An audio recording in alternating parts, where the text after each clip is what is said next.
I am exhausted.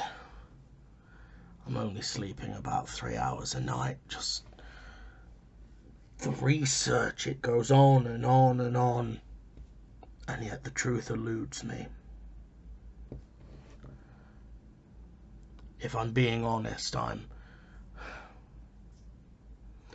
starting to think that there's nothing I can do. I still am not any closer to explaining what the signal is. I'm not any closer to being able to help Melissa, and all the time Abigail and Dan and everyone in the town is counting on me. And I'm just sitting here, leafing through book after book after book. See, that's the problem with a field like paranormal research. So much of it, nearly all of it, in fact, is complete and utter garbage. Just lies and hoaxes and, if I may use the word, bullshit. Take my favourite hoax that I ever heard of, because it's frankly hilarious.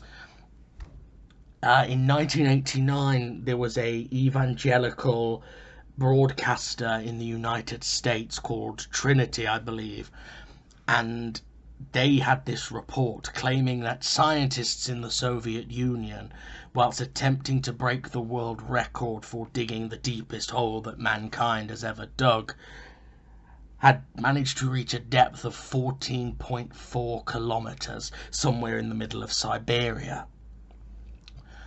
The leader behind this was supposedly a gentleman known only as Mr. Azarkov. Perfectly sinister name.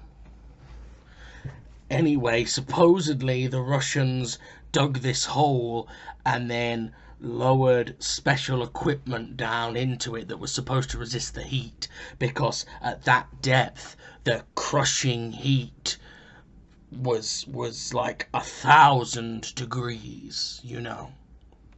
So they lower down this special heat resistant microphone, and what it records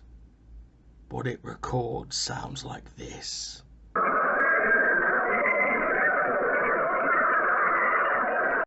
Very scary, isn't it?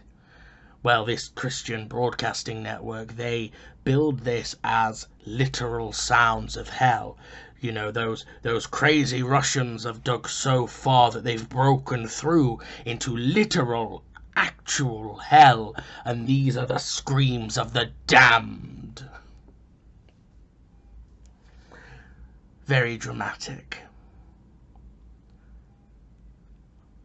I imagine if you actually believed in hell, that was quite terrifying. But actually, it was later proved that all